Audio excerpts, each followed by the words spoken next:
देश बन्छ त उपमेयरज्यू भ्रष्टाचारमा मुछिएका आरोपीलाई अर्थमन्त्री बनाएर अर्थतन्त्र बलियो हुन्छ त उपमेयरज्यू झुट बोल्न लज्जा नमान्ने मान्छेलाई प्रधानमन्त्री बनाएर देश इमानदार बन्छ त उपमेयरज्यू बलात्कार आरोपीलाई पार्टीमा खुल्ला साँडे झैं छोड्दा देशमा छोरीचेली सुरक्षित हुन्छन् त उपमेयरज्यू 10 वर्ष लगाएर एउटा पुल नबनाउनेलाई पूर्वाधार मन्त्री बनाएर विकास हुन्छ त उपमेयरज्यू सरकारका हरेक निर्णय लुकाउने र झुट बोल्ने अनि अरूको जिब्रो थुतौं भन्नेलाई सूचना प्रविधि मन्त्री बनाएर लोकतन्त्र जोगिन्छ त उपमेयरज्यू देश बेच्ने सम्झौतामा हस्ताक्षर गर्ने मान्छेलाई राष्ट्रवादी भनेर प्रचार गर्दा ऊ राष्ट्रवादी हुन्छ त उपमेयरज्यू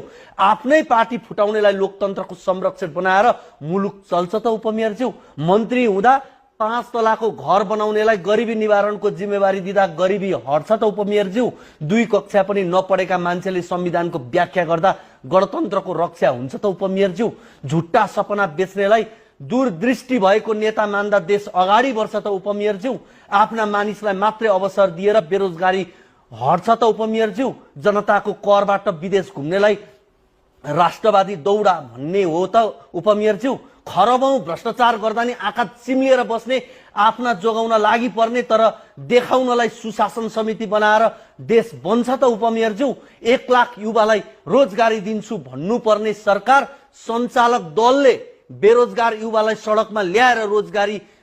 मिल्छ त उपमेयरज्यू स्टर्न गरेर देश चल्दैन भने देश बन्न विदेशबाट ऋण लिएर लुट्नै पर्ने हो त उपमेयरज्यू विदेशमा भए युवा भेडा चराउने देशमा भए नेताहरूले भेडा बनाउने भए मात्र देश बन्ने हो त उपमेयरज्यू